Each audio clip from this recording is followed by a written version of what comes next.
staff and student representatives. Let's go ahead and dive in. This is the first meeting of the Intergovernmental Committee, which I think we'll name the IGC, unless anybody has more creative acronyms than that. And we've got an hour tonight. We'll be here until 6 o'clock. And Courtney is the lead staffer and is going to help walk us through tonight's agenda. Before we get to that, I'll just say, so I only watched one, I apologize for this, I only watched one of the intergovernmental work group meetings last year. Got updates obviously from all of you in the board meetings, but only sort of watched one. So I am relatively new to this committee and would be curious now or as we go through this next hour, hearing from both staff and board members about specific things that this committee has talked about in the past or that we'd really like to see on the agenda for either in the near term or further out in the year as we go through it. It feels like the type of committee that could be very, very expansive and maybe almost too much, right? It's sort of hard to put sideboards on since almost everything we do has an intergovernmental component. So I'm just sort of thinking about how do we define what this committee does versus what other committees or the full board does. So that's a rhetorical question at this point, but it'll become real as we get into specific subject matters. So with that, I hope everyone has seen the agenda. Let me make sure I've got it up here. We are going to get an update on legislative committee days. We're going to have a discussion about the 2021 legislative platform agenda, which you should all have received in board books, and a state revenue update. And then we have other items at the end. And I would love in that other items to come back and talk about sort of what I just mentioned. What are the things that the board members would like to see, or staff for that matter, would like to see this committee tackle as we go through the year. I've got a couple other ideas, things that have come up prior board meetings and so forth. So maybe we'll save that conversation for the very end of the meeting and sort of brainstorm a little bit about upcoming ideas. Julia or Rita, do you guys have anything else to add before we jump in? So Chair Scott, one thing that might be useful is there's going to be a briefing for legislators on the start of school, and it'd be great to get at least a high level of what that is, or sort of the follow-up out of that at the end of the meeting. Mm-hmm. Great, sounds good. Okay, Courtney, take it away. Yeah, hello everybody, good evening. I'm just, for the record, I'm happy this is a committee. I think sometimes we, you're right, it's an expansive list of items and there's a lot to cover. And so I'm appreciative of the fact that we're going to maybe zero in on that a little bit. But historically, this group, whether it was called a committee or a task force, we really focused on the legislature, obviously.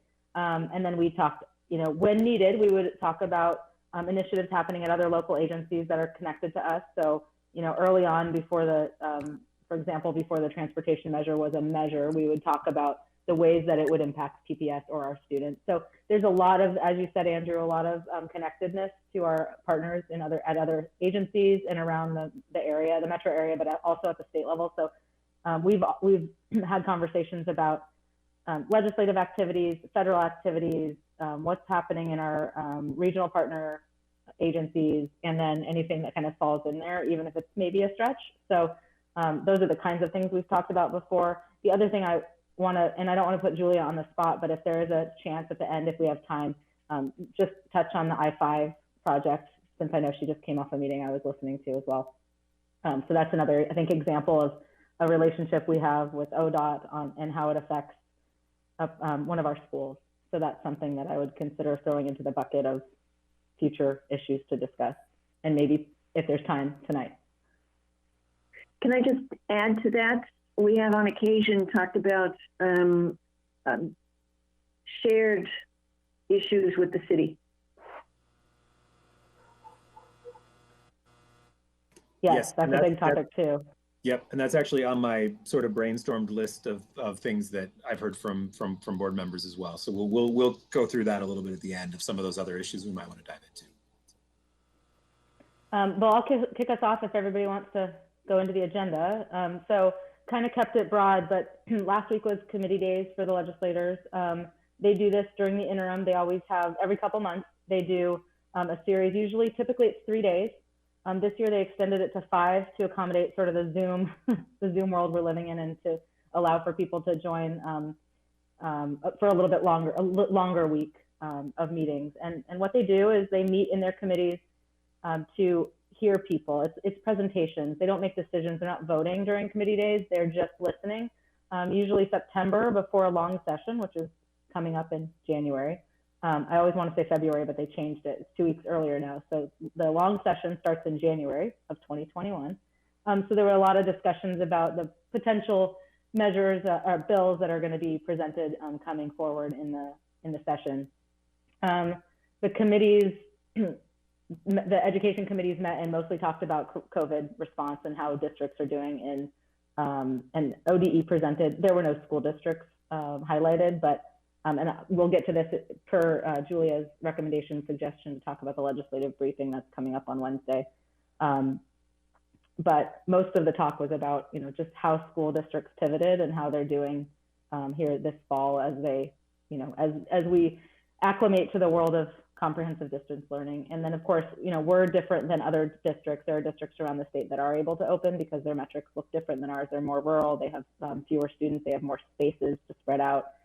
So it does look different across the 197 districts in Oregon, but as you know, we've been partnering with other large districts in the region, and so we're connected in that way to other school districts. They also had Joint Transportation Committee had a meeting about the I-5 project. So there's a lot of the stuff we're talking about locally is also being talked about at the state level, obviously, because that's where the funding is coming from. And then midway through the legislative days last week, they also highlighted the revenue forecast, which I sent an email out to the board about kind of the big takeaway on that. So I'll get to that later. We can actually talk about that now if you guys are okay with it. But I think I wanted to, sorry, I'm jumping all over the place. Going back to the education committees, one of the presentations that came up during those days was around equity concerns during the distance learning.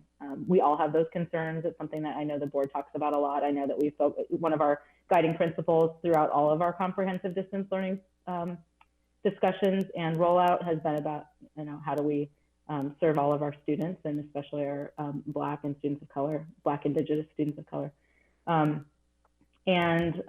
I think there's also a continued focus on the OHA guidelines and how school districts and ODE are working with OHA to make decisions that are based in science and based on metrics. As we go along here, we have our own internal deadline that we set as a district when we're going to make decisions and communicate those out to families, but just a general conversation about what the governor's metrics look like and how that impacts school districts. What else can I tell you? Obviously, technology is another hot topic.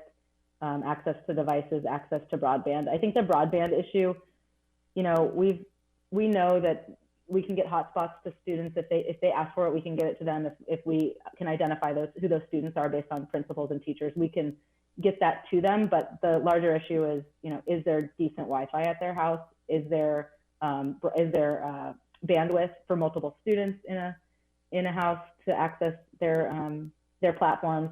So that's another issue that's come up a lot, and it continues to come up. I think we've brought it up certainly with my colleagues. We talk about it, but that's another kind of, probably one of the hotter topics, I think.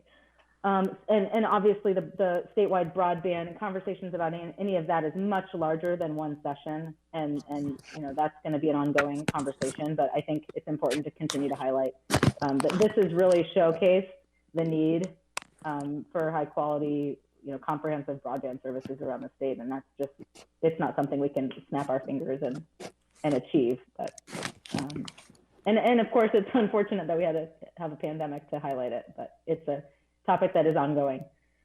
And then of course the revenue forecast, you all saw my email. I think the big takeaway is that it wasn't as bad as folks were expecting. Now, I'm not like, getting excited about it because we know that the next biennium is going to look very different. But at least going into the second year of this biennium, it was, I guess, there's some cautious optimism, but also a lot of an understanding that as we have to make some additional, if the federal, for example, if the feds don't do anything, what will that look like for the state, and how will we adjust based on that information? And then how does that trickle down to local school districts? And so we were fortunate to get the full funding of to maintain the state school fund allotment, which is good for this next half of the biennium. But what it will look like in January coming down with the governor's budget and the legislative budget, we're just, it's too soon to tell. So, whether it's going to be flat or what it will look like. Yeah, Courtney, I haven't had a chance to dig into the revenue forecast yet. I mean, was it more positive just based off of the economic decline wasn't as steep as feared because of the shutdowns and lockdowns? So there was just more economic activity than expected? Yeah, I think also, one thing that was not talked about as much beforehand, but that was stressed last week was, unemployment benefits are taxable. So there has been an uptick, like they're still collecting taxes on all those folks who are on unemployment. And that was something that I don't think it was unexpected, but just, I don't know, just didn't make that, didn't get highlighted early on, like people didn't talk about it. So I think that was a surprise. I think there's been some economic growth in recent months, even though we're technically in a recession. The people have gone back to work from temporary layoffs. People are wearing masks in buildings. So some people are going back to the office, or they're going back to in-person jobs that, previously had shut down. So I think some of that is credited with some of this, economic growth, but it's a whole bunch of stuff that when you put it all together, it wasn't that bad. But again, what it looks like going forward into the next biennium is unknown. Were the state economists quite as negative? I mean, when they released the last forecast, sort of towards the beginning, I mean, they had this just doomsday. We're not recovering until 2026, which seemed a little, out there for me. But are they still sort of maintaining that, or have they backed off that a little bit? Like the uncertainty of we don't really know if this is a 2-year problem or a 4-year problem.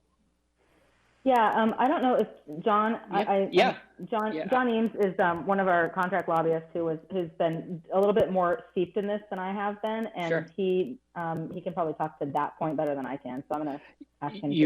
You bet. It was actually hi everybody.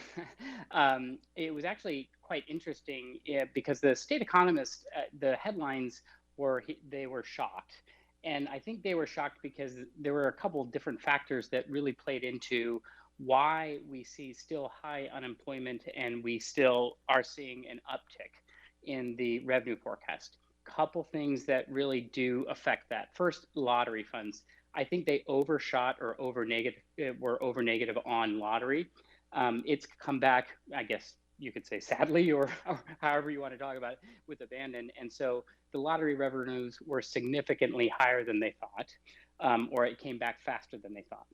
The other thing is that what they also found is that the folks that have lost their jobs are in the lower strata of the income and so their contribution to their state revenue forecast was not as great than you would see if there was a number of higher income folks that they have not seen the significant job loss that we've seen in the lower income, and so the impact to the state budget is less because the folks in that lower strata that are having a really hard time with the job loss, that's not affecting the state revenue picture. So when we had been talking with the co-chairs and folks, we were getting this sentiment, I think over the last month, that they were being a lot more positive.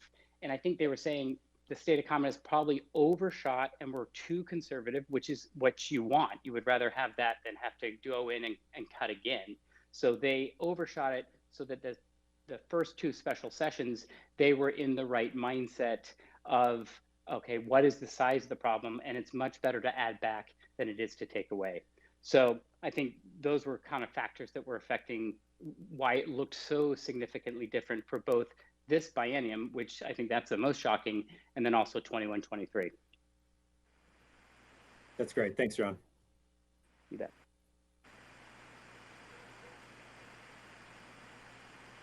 Other questions about legislative days or the state forecast, revenue forecast?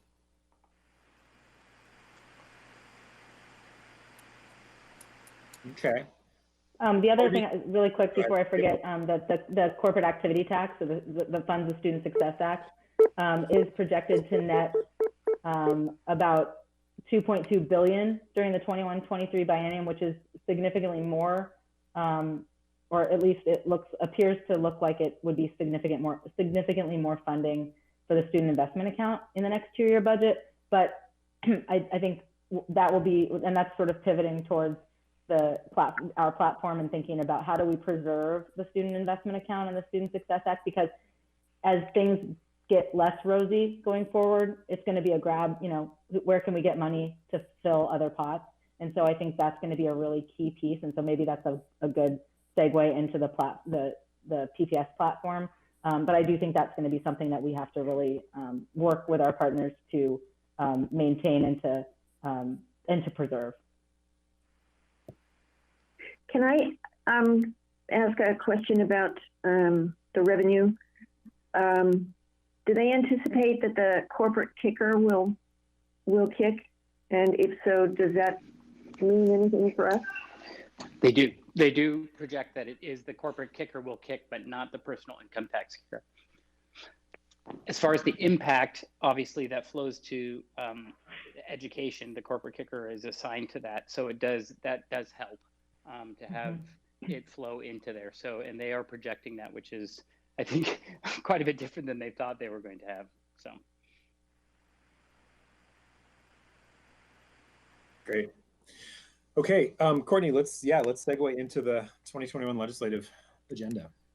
Yeah, so I thought we could start. So here's the timing that I was thinking that we should use as a guide. Typically, we've had a legislative agenda or a platform. You guys can decide what you want to call it. It doesn't really matter. A one-pager that shows what what PPS cares about, what we're lobbying for. And buddy, I'm sending my child out of the room. Hang on 2 seconds. I tried to get my dog out of the room and I left the door open. Okay. Bye-bye. See ya. They just got home. Okay, recentering here. So the platform in the past has been a list of items that we want to focus on and lobby hard for in Salem. Many of them are things we work in concert with our partners at COSA and the School Boards Association and sometimes OEA, depending on the issue. So we have a lot of really good relationships and partnerships where we come together and work hard on a certain topic. So for example, do you guys have the platform from 19? So yeah, that's the one you sent us is the one from. Yeah, I kind of wanted to use that as a guide to remind you what we did last time for those of you who are veteran board members, but also for those who are new who may not have been here during that process. Back in 19, the big focus was, of course, on the Student Success Act and getting more money for schools because we had, historically been underfunding for many years. And so the big focus in 19 was to secure robust funding. So that was accomplished. Of course, now we have a wrench in things because of the pandemic, but that was a big, that took a lot of the air out of the room in Salem. Quite frankly, it was all about how do we, and Julia, thank you for all of your work. That was a huge effort and a huge focus for education lobbyists last session.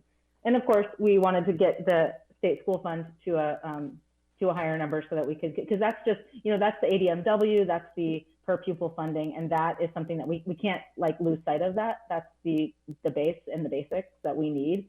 And the student investment account goes beyond that to focus on equity and social emotional issues and that kind of thing, which you're all familiar with at this point, probably, more than you want to be sometimes. It's a lot, but it's exciting. Now we have to continue to protect it.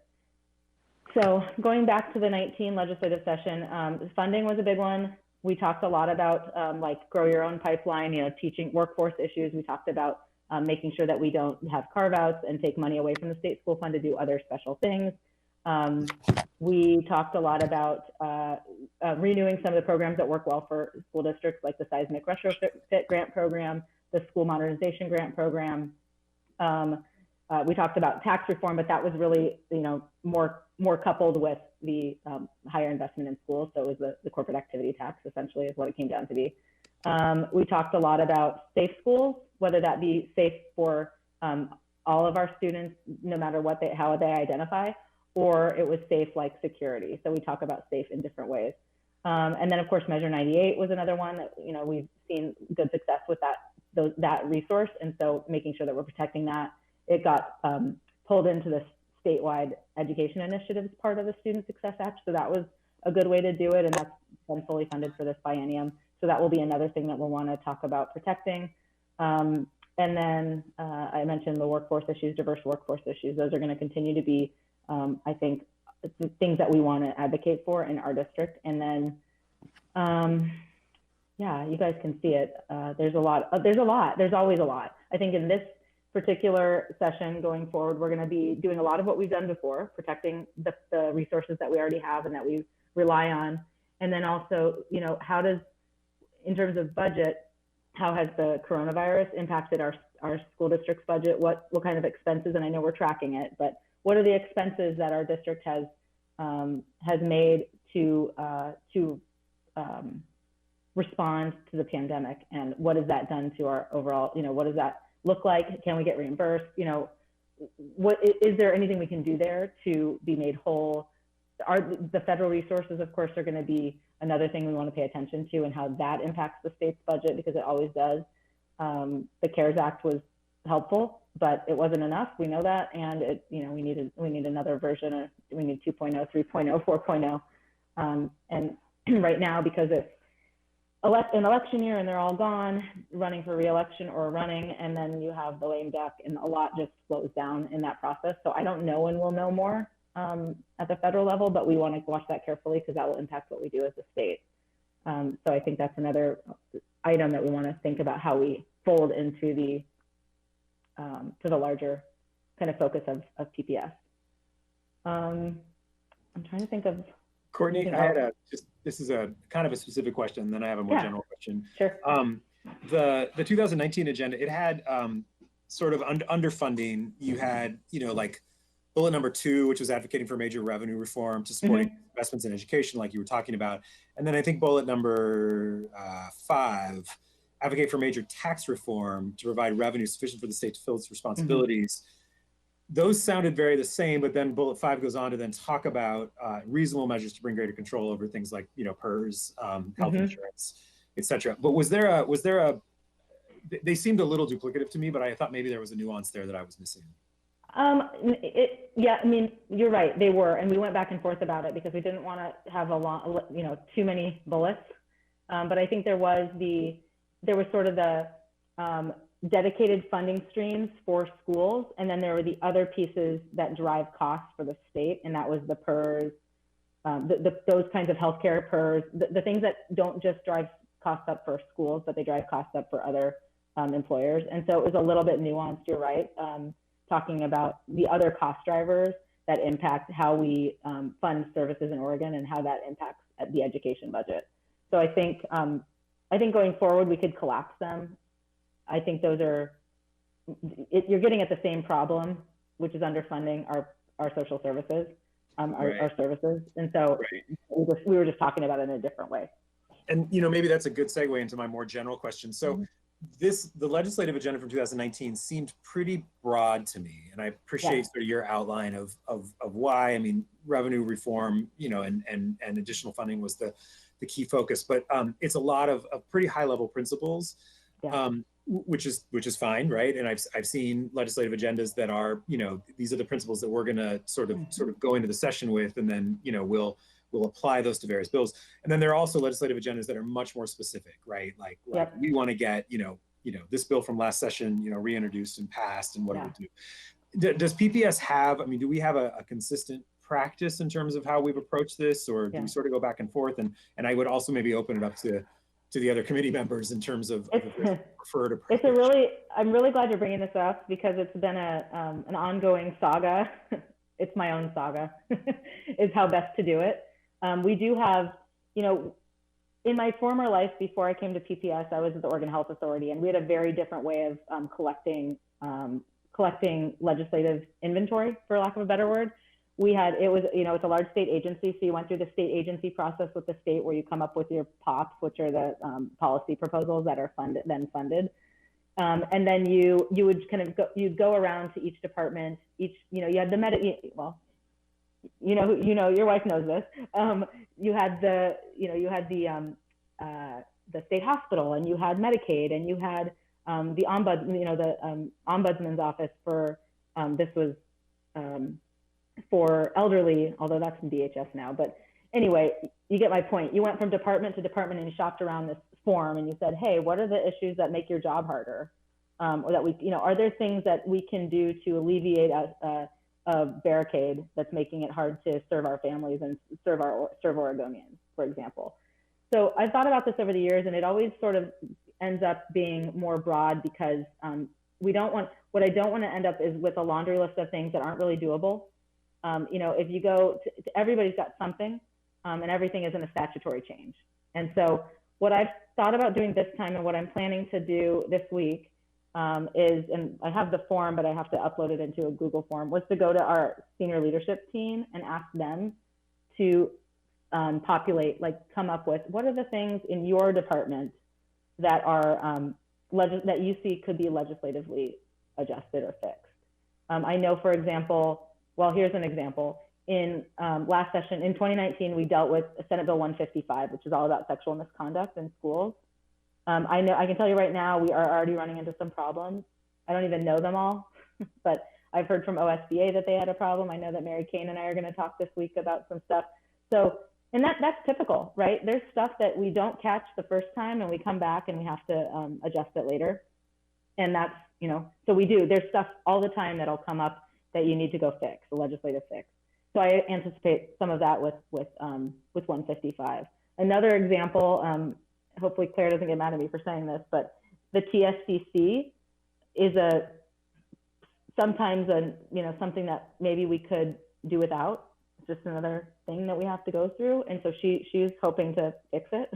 Whether that's doable or not is a whole other matter, but hey, let's have that conversation. Let's talk about it. What are the things that make it hard for our finance team to go through that process? Is that something that we want to advocate for? I don't know yet. We're not there quite yet, but it's something that's on my list of my running list of the things that are statutorily in place that we maybe want to think about. The other one that you guys are very familiar with, or at least I know Rita and Julia are, because they've been around a little longer, is the contract. What is it? The custodial. What is the board? It's a civil service board. Yeah. So that I hear about that every other year at least, and how it's just having to go through that process because it's a statute that's been in place for so many years that we've never tried to adjust. And when we've tried, it's been met with some resistance from some of our labor partners. And so, how do we have the conversation with them to see if there's a way to maybe not get rid of it, but to make it better and make it work for us, because that's often the problem. So there's a lot of little things like that around the edges that, yeah, they're probably not as sexy for most school districts, but for us, it's something that's somehow in statute, and maybe it's just been many years since it's been reviewed, or nobody's taken a look at it in a long time. So I guess my point is we're trying to, what I'm trying to do this next few weeks is take a bit of an inventory from our senior leadership team from departments to say, hey, what is it that could make things better in your piece of the PPS world? And I can expect that we'll hear about the ones I've just mentioned, probably from Dawn on technology, probably from Claire on COVID response. There's stuff that, and some of that is going to be relevant to all school districts, but certainly the aforementioned ones are more PPS specific. Can I throw another one in for your list? I'm pretty sure you'll hear about this from Liz, but reconciling state statute and federal statute and regs on Title IX. I just fell off on accident. I tried to unmute myself and I hung up. So that was not no disrespect intended. Rita, you want to say it again for Courtney? Yeah, another issue that I'm pretty sure you're going to hear about from Liz is around Title IX, reconciling state and federal statutes and regulations. I already heard from her, and we have a meeting set up. So yes, yep. Yeah, that's a big one too. Because often we get something, the feds do something, and it doesn't mesh well with what we have in state statutes, so we have to go and fix it. And often those are not that hard to fix, but I don't want to say they're never hard, because sometimes they are. We'll see. So my impression is that this one is not going to be easy. But we have I know about this because we're going to have to deal with this in the policy committee, and the district, the state has established a deadline by which we have to make policy changes, and it's going to be a very difficult deadline to match because the state and the feds are not talking to each other. Okay. So another thing, and I don't know what specifically it looked like legislatively, but the issue of, we're still going to be, even if there's a vaccine, sort of in the midst of COVID, and the general inclination, I think, in Salem is to hey, just do the formula or per student, and just based on what we're seeing so far with community spread and density, and the fact that, for example, Multnomah County has most of the major health institutions in the state here, that it's going to be different in Multnomah for districts in Multnomah County and for Multnomah County generally. So what implications does that have in terms of cost that will be different from other districts, and that what and funding and all sorts of requirements. So again, I don't know exactly what it is, but it seems like that may be whether it's suspending some requirements, or it's block grants from the state to support districts, and then Portland having a disproportionate impact given the density and the fact that we have a lot of healthcare institution, or most of the healthcare institutions in the state. So what does that entail? I think we're going to just be flexible, and but it seems like there's going to be a play there, and I think we're going to be probably in session just about the point in time when people are just they can't stand it anymore. Especially those people who are parents, and what implications are those going to have, and how can the state actually help? And I think you just mentioned, I think the other thing that's going to come up, because it's very, it's a real challenge everywhere, is childcare. I think that will be an issue that comes up loudly in Salem in January, and just how do we, more subsidized. Obviously there are measures on the ballot, but that's local, and there's a statewide issue around childcare. So that's something I expect will come up as well.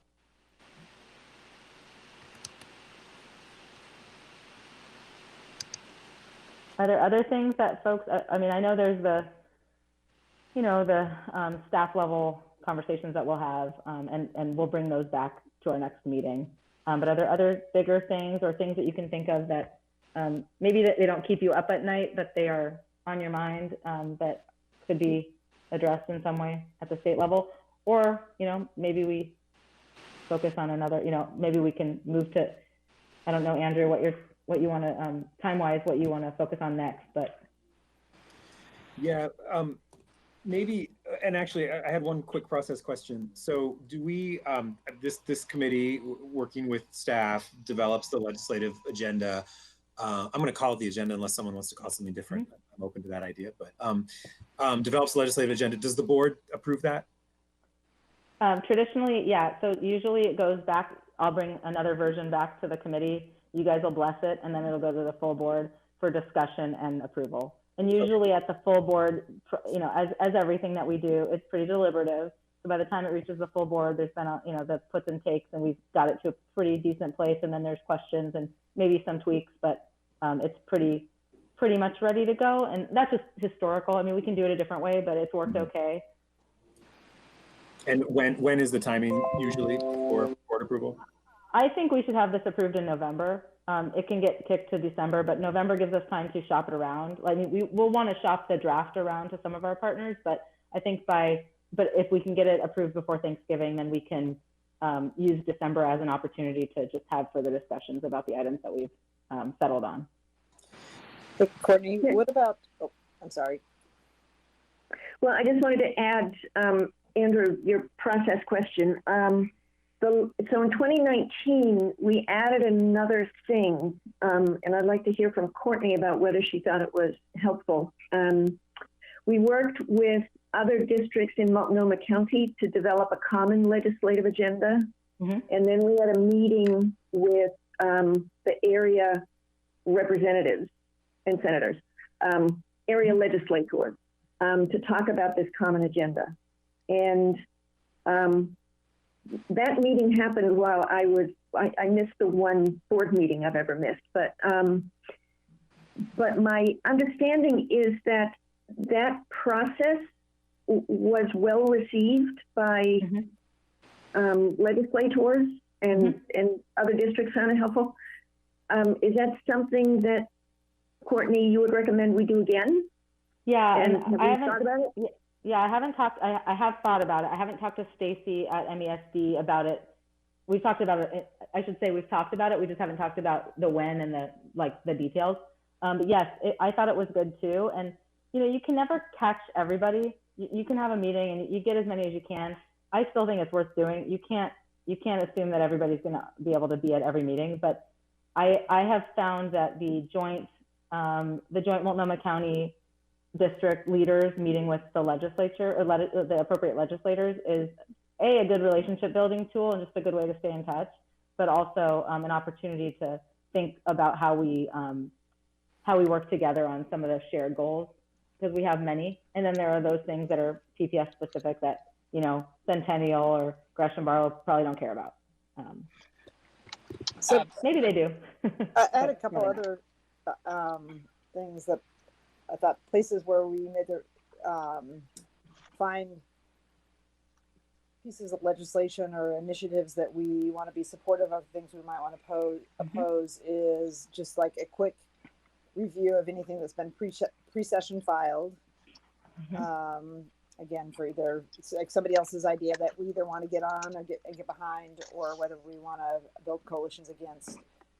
It seems like it might also it would be a good idea to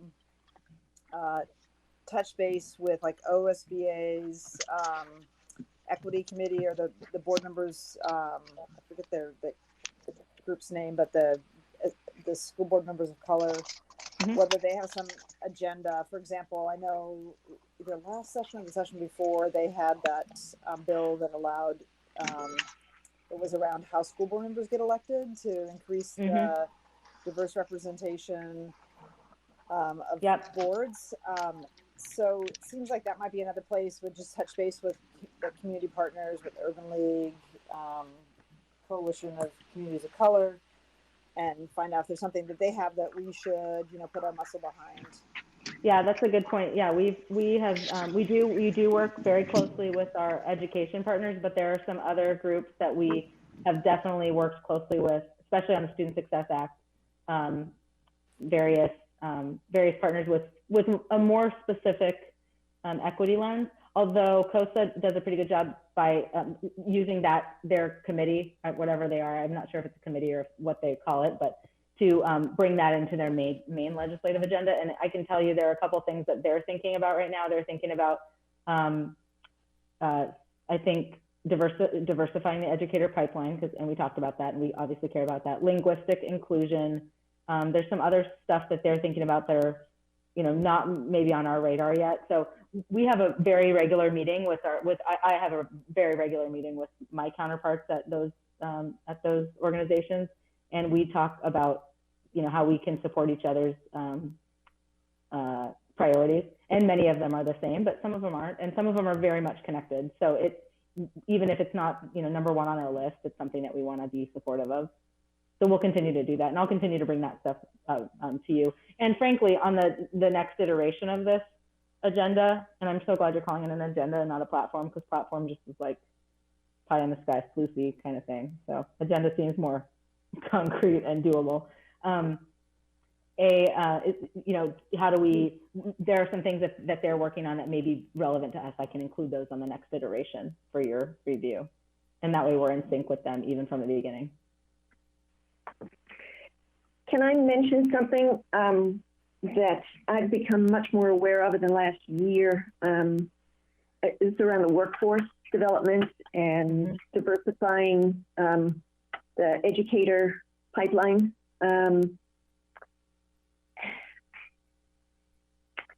I think it is important that we start talking in public about the need for higher education to be working very closely with K-12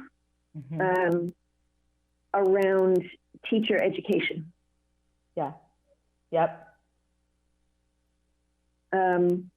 Because I was on that, what do they call it? I don't know, it was for workforce equity. I forget what the name of it was. And it was kind of the elephant in the room that never got addressed.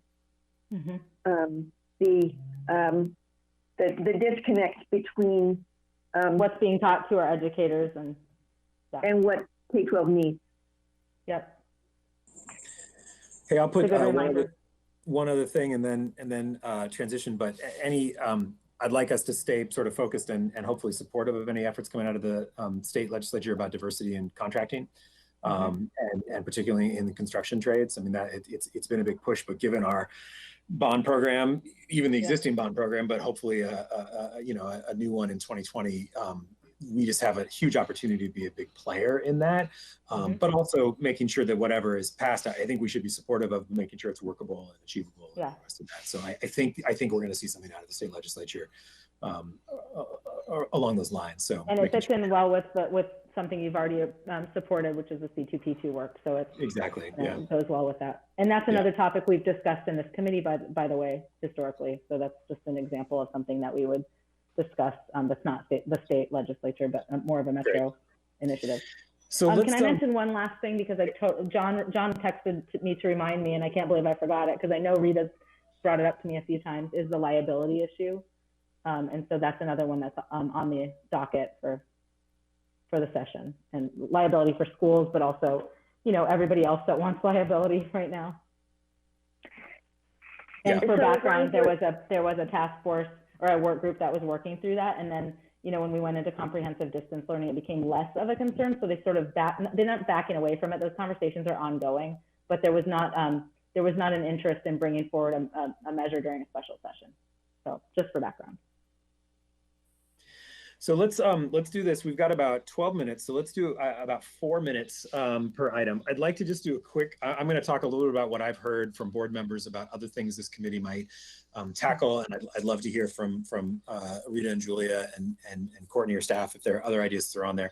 Then we want to do a quick update on the I-5 corridor meeting, and then a quick update on the briefing for legislators. So let's see if we can sort of rapid fire through these things. What I heard in my informal conversations about sort of the Intergovernmental Committee, the IGC, and what we should tackle. So legislative agenda, which is what we're doing right now. There was also this question that came up about criteria for when the board passes resolutions in support of political measures. I think that's an important issue. I think we're too late in this election cycle, right? Because we're already done. So in some ways that's good, because it gives us a little bit more time to sort of think about it outside of an election and just sort of going forward. So I would put that on our docket for sometime next spring.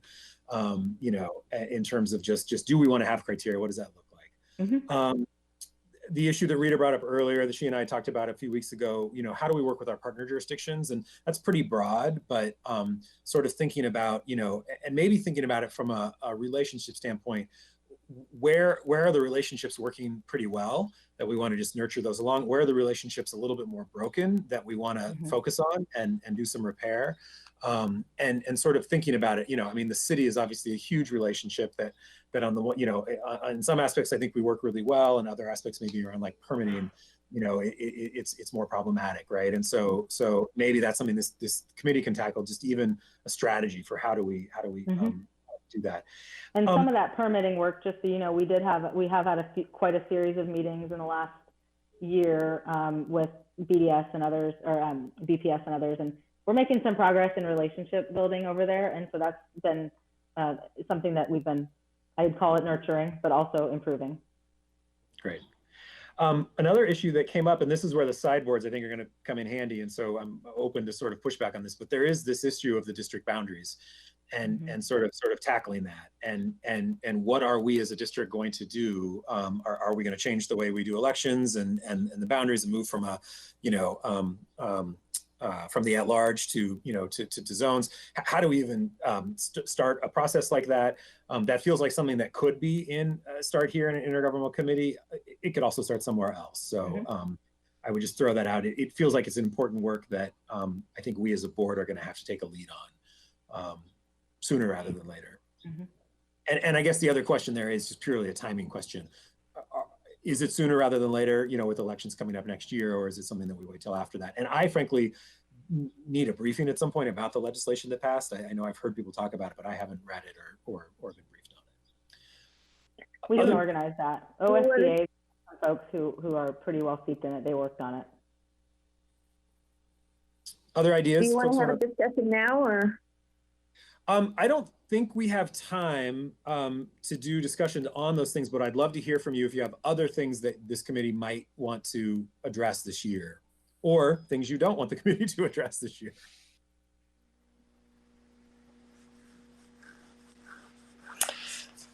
Well, I would like to, so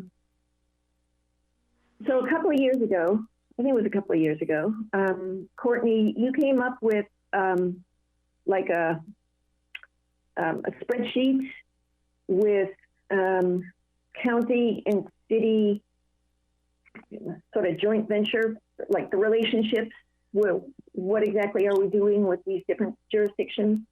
And I can resurrect that bad boy for you. Yeah, I mean, as I recall, it was a pretty long list, which was enlightening for me, certainly. So I think it would be helpful to resurrect that, and I think if we could if this committee or some version of it is going to continue in perpetuity, that might be a good way to track issues as they arise, and that would help us sort of prioritize what are the issue areas that we need to be looking at with our partner jurisdictions, and maybe keep a running tally of problems and possible solutions, and that sort of thing. Because I think there are some things with the city that I would certainly like to get more information on. And I think sorry, I didn't mean to cut you off. Go ahead. I was just going to say, I think that's it's a great time to think about how we resurrect that tracker or document, and we can make it better to serve our purpose better. But I think, because of the timing, it'd be great to have that conversation once the bureaus are handed out again after the election, because that will give us an opportunity to start fresh with the new commissioner, and build those relationships from that, rather than a lame duck, for lack of a better word. Yeah. So I'll add that to my calendar to think about post November 3rd. Once, and obviously the bureaus don't get handed out right away, but we can think about how we strategize, and how we plan for attack after they get handed out. Well, not attack necessarily, but Offensive strategy. Julia, do you have something? There you go.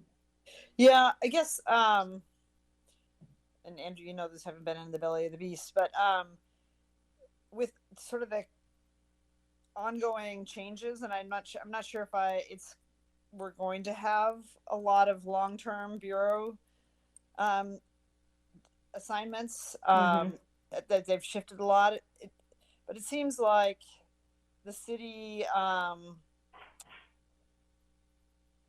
just like how it's functioning right now, they're fairly disconnected from our work.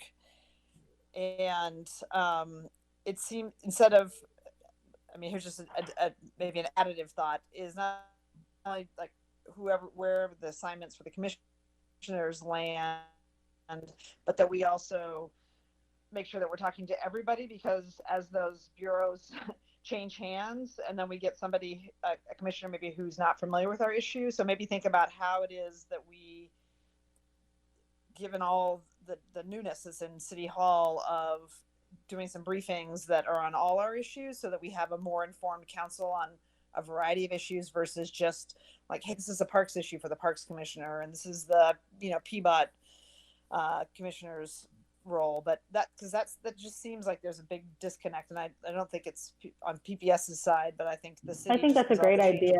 I think you're right. I think it's a great idea, and we have, our issues are global. They don't always affect one bureau, and we're serving the same people, and we talk about that a lot. But it part of this is, we do have a very strange city structure, and so it makes it a little harder to go. We often are whacking moles, which is very exhausting, I think, for staff. Not me necessarily, but like I think about the team that deals with permitting, and it's just, and parks. We have so many assets that we share and that we contract for. It's just really, it's a lot of work for the staff.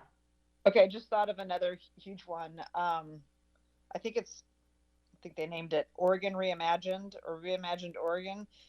But there was a big kickoff with the governor and a whole host of local elected officials, and like they had a couple things in education. I mean, there was a lot of conversation about education, and like the only government entity whose elected officials weren't included in that document was the school districts.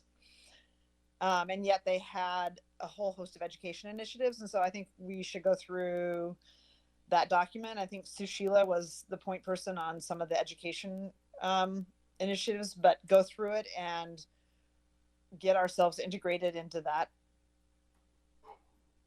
as well. And that was part of the Reimagine County Commissioner. Reimagine Oregon. Yeah, Julia, that is a fantastic suggestion. And actually, I want to just, I'm sad I didn't think about it. I think we elevate that to the top of our list for this year, because you're right. I was surprised that school districts weren't invited, but there is so much there, and it's such an important topic and issue right now. We need to catch up and then start leading on some of that stuff. So thanks. Yeah, I mean, but we'd be the natural leaders versus the county running the education initiative. So yeah, no, that's really good. And there was some discussion of that during the Senate Education, so I can share some of that documentation after the meeting. This is a little bit of a secondary issue, but I think tracking Portland's charter reform, as they move forward, it's not directly impacting us, but it will have some indirect impacts on us, depending on what comes out of that. So I would put that lower on the list, but something we want to just be tracking and sort of seeing what's going on there, because a big change in the form of government will have an impact on our schools. Yeah. Okay, we are rapidly running out of time. I did want to give Parker and Nathaniel a chance. I know we've got a couple quick briefings we're going to get in a second, but did you have anything else you wanted to add to what we're talking about in terms of overall issues that this committee should focus on, things at the state legislature, et cetera? Sure. I think sort of a more general introduction would be greatly appreciated, other than in a committee meeting, maybe from Courtney, if you'd be willing to do that. Absolutely. I did that with Nathaniel, and it was great. Yeah, I would greatly appreciate something similar to that. And just so I could sort of get a more general scope on what are the issues that the subcommittee has tackled in previous years, and what are sort of the things, what are our sights sort of on as a committee. But other than that, I don't have anything to add currently. There are some other student reps in this meeting. I think we have Tay and a few others which I saw joined. But that's all for me. I'd be happy to come to a DSC meeting as well, if that's of interest. Yeah, I'll mention it to the staff liaison and that could probably be an immense resource. Thank you, Courtney. Mm-hmm. And I can also do I can give you guys a training on the legislative information system and show you how to use it, because it's really user friendly and you might like it. Yeah, I would appreciate that a lot. Thank you. Thanks, Parker. Great. We had two things that committee members wanted to hear a little bit more on. One was just an update on the I-5 corridor conversation, and then two was a little summary of what's going on with the legislative briefing on Wednesday in terms of, I think, overall themes and what we expect from that. Do you want me to start on the legislative briefing? Sure. Okay, Sure. so we're pulling together a legislative briefing Wednesday with Portland area legislators who are available and interested. I know some are going to send their staff because they can't be there themselves. The hope for this is just to give them a better sense of our comprehensive distance learning plan and how things are going, and what what adjustments have already been made, and just so that they're aware. I've shared a lot of information with them, but they get a lot of emails, and we haven't had that FaceTime, so it's a good opportunity to have the superintendent. I think there are some board members joining. Craig and Dr. Bird are also going to be on there answering any questions. We're going to do like a few slides, stuff that's, we're just condensing what's been presented, in previous board meetings about reentry, but just, focusing on the types of things that we've been prioritizing, and then opening it up for questions. It's just an hour. It's on a really busy day. It's, leadership for the principals, and so we're just trying to fit it in before it gets into, too far into the next month. And so I think it'll be a good conversation. It was Senator Dembro, who's the chair of the Senate Education Committee and an ally of ours, and just a really great person to have in our corner. He suggested it after there was a concern brought up by another legislator. And so I think I see this as just a great opportunity to share information and see what they're thinking about, and then just keep that dialogue going. Courtney, can we, whatever materials are shared with legislators, can you also make sure that all the board members have them? Yes. Just so, as we're running into or hearing from them, that we know what the district has shared with them. It'd be great to also get a recap after the meeting. Yeah, I'm happy to send a recap to the board, and I'll attach the documents that we share. We're just doing like 3 or 4 slides because they didn't want a long presentation, and then working on putting together, probably going to end up being a 2-page digest of the kinds of things that we've been working on from spring, summer planning, and then fall reentry. So yes, I will share all of that with you guys afterwards. No, that's great. And I am glad we're doing it. I mean, I think it's one of those things of making sure they're aware of sort of all the work and planning. Yeah. It's always really easy at the end of the process to sort of poke a couple holes, but recognizing the months and months and hundreds of hours, that went into planning. I think it'll be good to share that. Yeah, and that the district is, doing the best they can in the moment. This is not anything anyone expected. Nobody wants to be in this situation. Some sympathy and some understanding is, welcome. Great. And I think it would be, I think this would be a great topic if we get together with other districts in the county and then meet with legislators. I think it would be great to have kind of a common view of shared issues, and then individual districts might point out specific issues that are unique to them. Mm-hmm. Yeah, and we could frame up the kind of pre-session huddle with legislators. It could also be a mid-year briefing. We can do both. Great, thank you. You can get just an update on the I-5 corridor conversation. Yeah, sure, I can do that. As Courtney said, we just had the Executive Advisory Committee meeting this afternoon. And we haven't met for several months. This was a bit of a reset heading into the fall. We adopted a values and charter document and kind of walked through the structure of how we're going to move ahead. Probably the meat of the meeting that's worth noting is there was a discussion about the whole issue, the issue of caps the work that's happening on that front. As people might recall, this was a major issue for the Albina Vision Trust, and they have really pushed in order to make the Albina Vision happen that you need to have some sort of capping of portions of the freeway so that you can have a contiguous land over the freeway to connect the neighborhoods. So that was the majority of the conversation. There, like I say, pretty much it was a reset from this summer. The community advisory group has been reformulated, and we now have, I think, a very positive thing for PPS is that the governor, Brendan Finn, has moved from the city of Portland to the state, to ODOT, and now he's really playing a leadership role in this overall project. So he knows Portland well. He knows Portland Public Schools. He knows the issue with Harriet Tubman. So I think we're well positioned for the conversation moving ahead. And on the freeway covers, separately, Scott Director Bailey has been involved in that discussion as well. So we have somebody at the table during those discussions, because that could have an impact on BESC and potentially Tubman as well. And I'll just add that there's also a couple other groups formed on this topic. There's a project management group, which is basically staff, me and Metro and TriMet, just getting updates on the project from Megan Channel, the project manager. So that's been helpful, just to keep track of everything. There's a lot of, so there's the political stuff, and then there's the design and construction work. And so there's a lot going on, but so I'm tracking it there. I've been sitting on the highway cover advisory group that's also staff, and it's mostly just letting us know like when their meetings are and kind of blessing their calendar.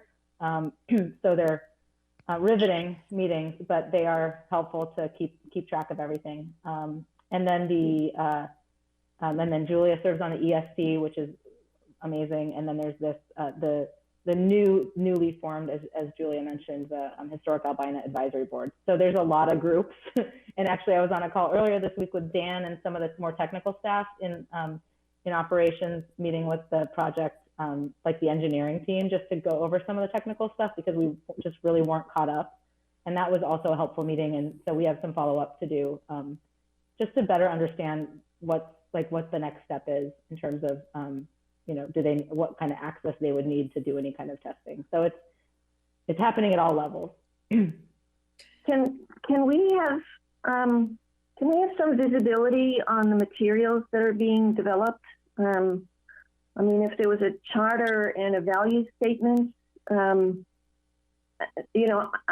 finding out about all of this stuff around I-5 more from the newspaper and Twitter and Facebook than anywhere else. I'm happy to share what we've seen. I think part of it is not knowing what level of detail you all want. So that's helpful to know, and I am happy to share it. We can send that out. They haven't met. Like I say, there was a little bit of a pause while ODOT restructured things this summer. So I think the last time we met was in June. But we can share the documents today. They're super high level right now. Andrew? Okay, thank you. There's one other issue that I guess that for the committee that I'm interested in, and it's a little bit, the good news is it's not really an issue right now because we don't have students in school, but the issue of the school resource officers, that there was an MOU that the superintendent had negotiated with the police chief. We clearly don't have an MOU. It wasn't adopted. And the last thing that happened on this issue was the superintendent appointing a task force, or announcing the task force. And one of their work products was to make sure that we could minimize the police officers in schools. But I'd just like to get an update on. So we're no longer having school resource officers, but what is the role? Because there are cases in which the police get called to our schools, and it would be good to understand what our position is going to be. as a district. Maybe, Courtney, can we put that on the agenda for the next meeting to get just a briefing update? I don't know who the appropriate person would be. It would be Jonathan, and I can connect with him. I think, you know, in the midst of everything that's been going, sorry, my dog's in the background. In the midst of everything that's been going on in the last few months, it just hasn't been the #1 priority, but it's definitely on his radar, and I know he's thinking about it. So I'll touch base with him and get caught up, and then I'll bring it forward for the next meeting. And maybe it's also with Molly, just because there's this aspect of, yes, we've made a decision that there's not going to be sort of regular school resource officers, but there is still a safety component. And so what does that look like? How does Molly and the rest of the PPS security team interact with not just PPB, but other law enforcement agencies or DHS, and when we do have things that come up? Great. That's a good flag. Okay, we are about 10 minutes over, so I want to bring this to a close. We have our next meeting on October 22nd. Courtney, it sounds like your next steps, you're circling back to get ideas from senior leadership team. We'll be coming back, I think, at that October 22nd meeting with a relatively... Yeah, I'd like to refine our agenda and send it around well ahead of time so that you all can offer feedback and tell me it's totally not the direction you wanted to go, or the opposite, hopefully. And then we can just, you know, continue to refine it ahead of that 22nd meeting. And then it'll be, you know, in better shape for you guys to have some more discussion. We can make any more adjustments and then bring it to the full board in November. And I'll talk to Roseanne about the November board meeting schedule and work on getting some time. Great. And then I think we can talk a little bit of the items that people have brought up. We want to talk about, you and I can talk a little bit about sort of scheduling those out over our committee meetings for the next, you know. That sounds great. So good. And then I'll connect with Parker and others offline. Perfect. Any other closing? Nathaniel, did you have a question? No, just a note. Courtney, if you want to get in contact with me, I can tell you about the SC agenda and all that. Cool. Thank you. I love it. Perfect. All right. Any other closing comments from Julia or Rita, Courtney? Anyone else? Nope. Thank you, everybody. Great meeting. Enjoy your Monday. Have a good night. Thank you. All right. Bye. Bye-bye.